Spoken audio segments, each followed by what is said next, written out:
Chapter 13 our environment. Chapter के नाम से ही पता चल रहा है कि आवर का मतलब होता है हमारा और इन्वायरमेंट का मतलब होता है हमारे आसपास के सराउंडिंग्स। जैसे कि मैं अगर अपने आसपास के सराउंडिंग्स की बात करूं तो कहीं पर डेजर्ट है, कहीं पर माउंटेन, कहीं पर रिवर, कहीं पर पॉन्ड्स। तो किसी दो एग्जांपल ले लेते हैं किसी का। डेजर्ट और माउंटेन का एग्जांपल लिए। क्या जो डेजर्ट में सॉइल मिलता है क्या वही सॉइल माउंटेन में मिलेगा? नहीं। क्या प्लांट जो डेजर्ट में मिलेगा क्या वही प्लांट माउंटेन में मिलेगा? नहीं। क्या एनिमल जो डेजर्ट में मिलता है क्या वही एनिमल माउंटेन में मिलेंगे? नहीं। तो ये बात तो हमें समझ आ गई कि हमारे इन्वायरमेंट में अलग अलग तरीके के जियोग्राफिकल्स एरिया हैं और उन जियोग्राफिकल्स एरिया में पाए जाने वाली डिफरेंस यहीं से हमारा इकोसिस्टम चालू हो रहा है। पहला टॉपिक है इकोसिस्टम।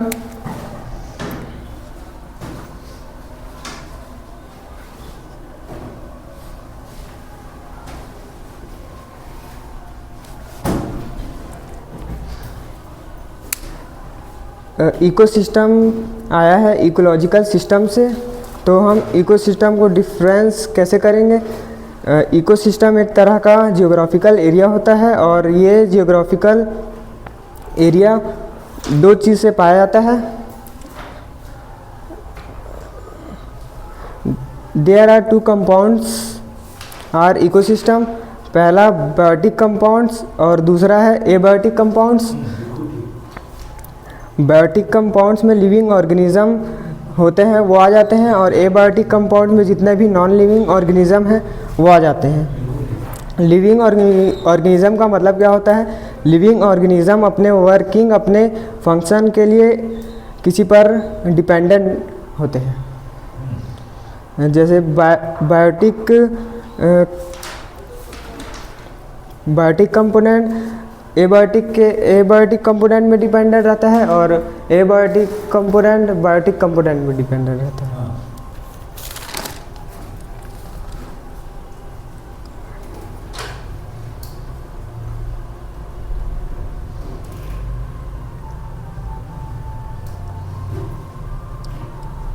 तो कहीं ना कहीं हमारे इन्वायरमेंट में बैलेंस क्यों बन पाता है? क्योंकि बायोटिक कंपोनेंट एबायोटिक कंपोनेंट के डिपेंडेंट रहते हैं और एबायोटिक कंपोनेंट बायोटिक कंपोनेंट के डिपेंडेंट रहते हैं।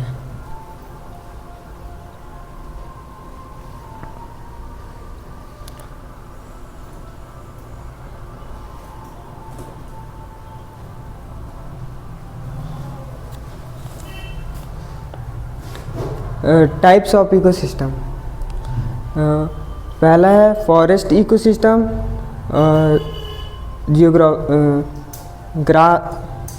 Mountain ecosystem, desert ecosystem, river ecosystem और पॉन्ड्स इकोसिस्टम।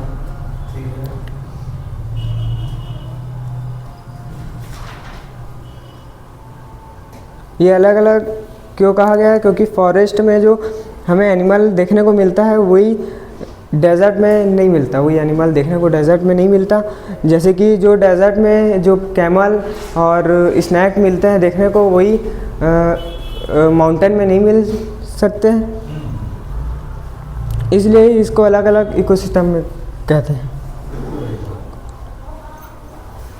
इकोसिस्टम दो पार्ट में डिवाइड है, एक है नेचुरल और एक है मैन मेड। नेचुरल इकोसिस्टम में ऐसे इकोसिस्टम जिन्हें नेचर ने बनाया है और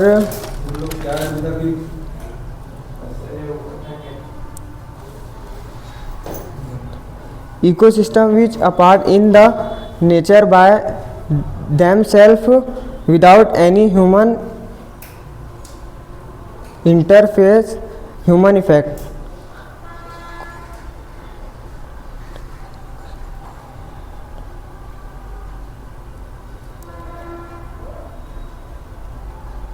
नेचुरल इकोसिस्टम वो होता है जो नेचर ने बनाया है और मैन मेड इकोसिस्टम होता है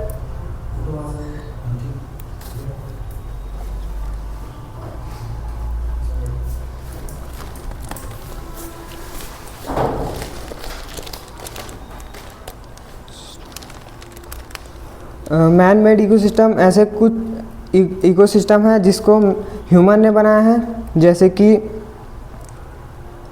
और जहाँ पे ह्यूमन एफर्ट लगता है।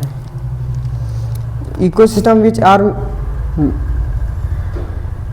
मेंटेनेड due to human effort, man made ecosystem जैसे क्रॉप फील्ड हो गया, agriculture land, garden, park, aquarium और पोल्ट्री फार्म और जू।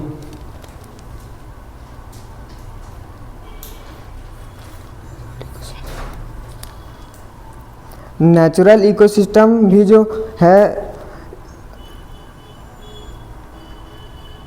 दो चीज़ में डिवाइड है, एक हो गया टेरेस्ट्रियल इकोसिस्टम, इसमें आ जाते हैं डेजर्ट, फॉरेस्ट, ग्रासलैंड, माउंटेन, और एक है एक्वेटिक इकोसिस्टम जो वाटर बेस्ड इकोसिस्टम है, जिसमें रिवर है और लेक्स है, पाउंड्स है। अब कंपोनेंट ऑफ इकोसिस्टम, जैसे कि बायोटिक कंपोनेंट में जितने भी लिविंग ऑर्गेनिज्म हैं वो आ जाते हैं, और एबायोटिक में जितने भी नॉन लिविंग ऑर्गेनिज्म हैं वो आ जाते हैं। जैसे जितने भी लिविंग ऑर्गेनिज्म में हैं, जैसे ह्यूमन हो गया, एनिमल हो गए, प्लांट हो गए और बैक्टीरिया हो गए। और एबायोटिक कंपोनेंट में एग्जांपल है एयर, वाटर, विल्ड, सॉइल और टेम्परेचर, रेनफॉल।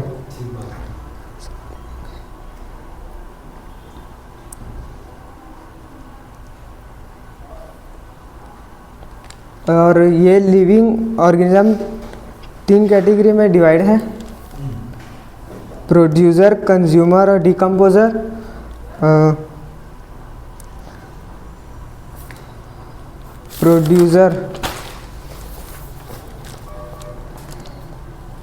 प्रोड्यूसर क्या है? प्रोड्यूसर एक ऑटोट्रॉपिक ऑर्गेनिज्म जो अपना खाना खुद बनाते हैं। ऑटोट्रॉपिक न्यूट्रिशन जैसे ग्रीन प्लांट हो गए, साइनोबैक्टीरिया, इस कैटेगरी के जैसे ग्रीन प्लांट फोटोसिंथेसिस करके खाना बनाते हैं, और साइनोबैक्टीरिया पानी के अंदर फोटोसिंथेसिस करके खाना बनाते हैं। और कंज्यूमर क्या है? कुछ ऑर्गेनिज्म जिनके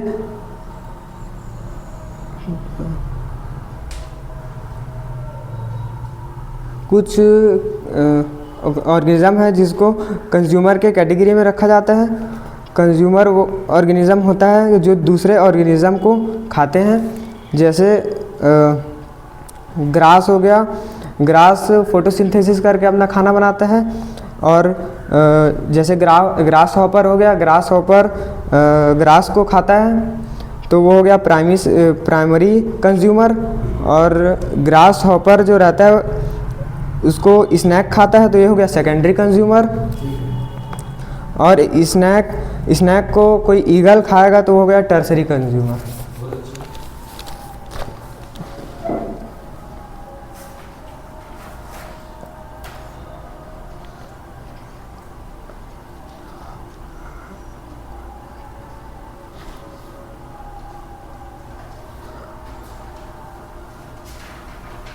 और जो टर्सरी कंज्यूमर को खाता है वो क्वाटरनरी कंज्यूमर होता है।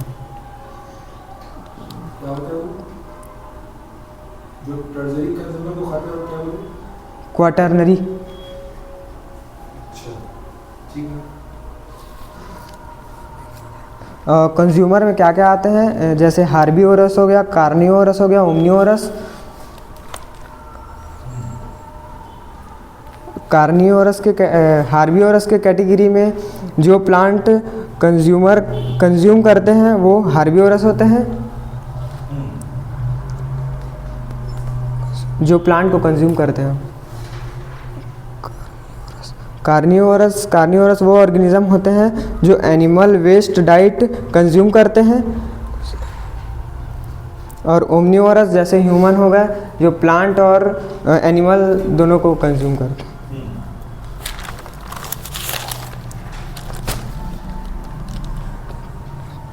अब आ गया डीकम्पोज़र सेप्रोट्रॉपिक न्यूट्रिशन। डीकम्पोज़र में जो डेड एंड डिकैन एनिमल जो सॉइल में पड़े पड़े सड़ जाते हैं, उनके ऊपर जो डीकम्पोज़र लगते हैं वो उनको फीड करते हैं। फीड करके जो न्यूट्रिशन निकलता है जो सॉइल में जाता है, वो सॉइल में जाने के बाद उसको प्लांट ले लेते हैं, और जो डीकम्पोज करके जो मिनरल्स निकलता है उसको हम बोलते हैं सेप्रोट्रॉपिक न्यूट्रिशन।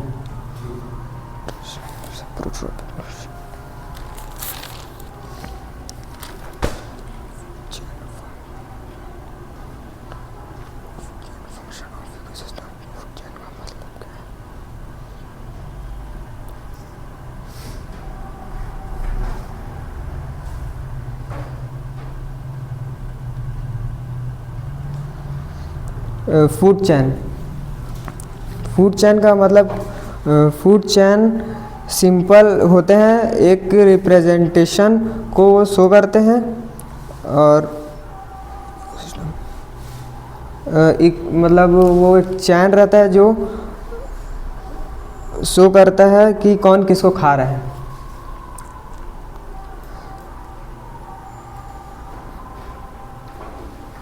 जैसे ट्री हो गया, ट्री को जैसे डियर खाता है और डियर को लायन खाता है, ऐसे शो करता है, उसको फूड चैन कहते हैं।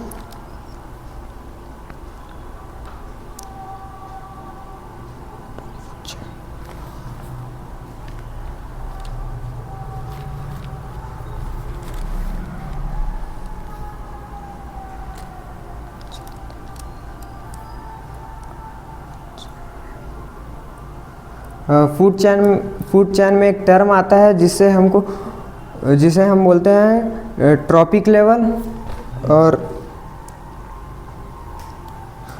जो बताता है फूड चैन में कौन ऑर्गेनिज्म किस पोजीशन में प्रेजेंट है।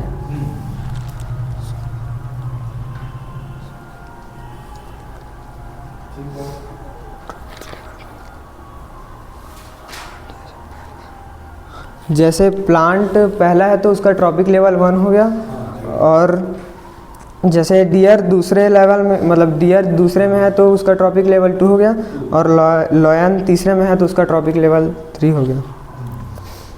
इसको बोलते हैं ट्रॉपिक लेवल।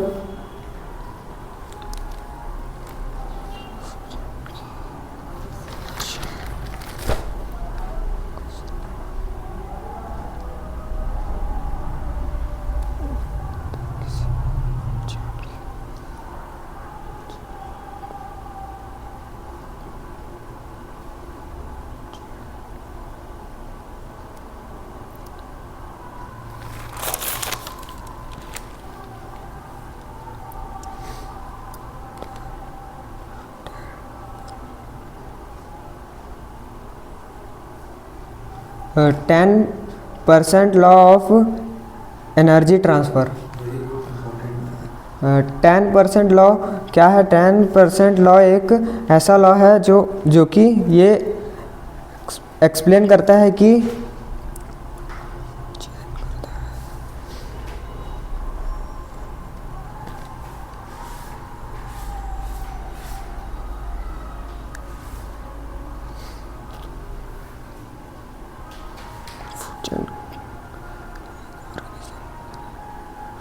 एक ऑर्गेनिज्म दूसरे ऑर्गेनिज्म में ट्रांसफ़र होते हैं तो मतलब एनर्जी ट्रांसफ़र होती है उसे। जैसे ग्रास हो गया, ग्रास हॉपर, जैसे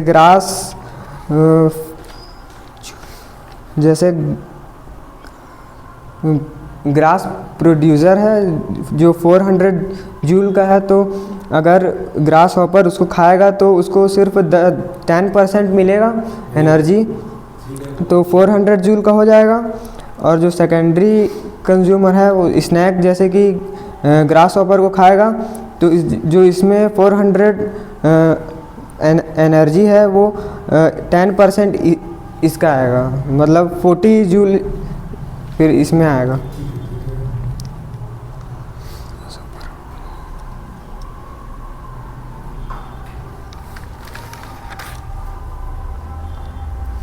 ये 10% लॉ किसने दिया था, वो साइंटिस्ट का नाम लिखे हैं फिर? किसने बताया था ये 10% एनर्जी वाला लॉ? नहीं, टेस्ला नाम के शायद साइंटिस्ट ने बताया था, ठीक है, मे बी, बाकी आगे देखेंगे जरूर।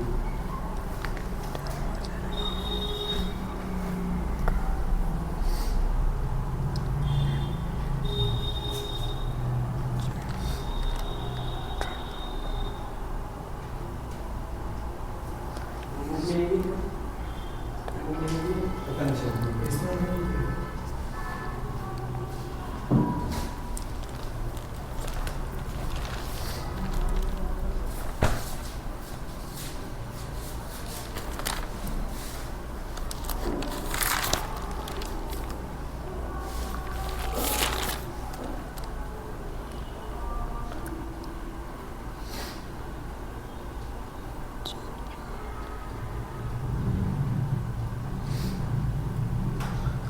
Food web.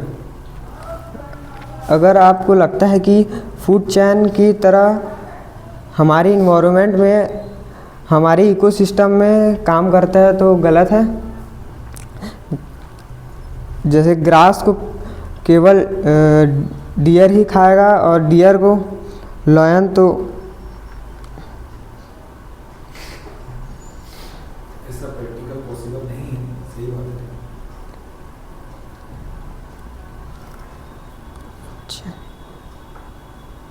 मतलब फूड चेन में अलग अलग फूड चेन आपस में इंटरकनेक्ट होते हैं, हाँ, मतलब फूड वेब में।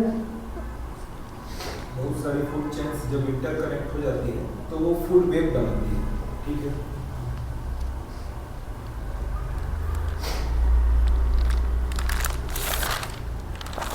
बस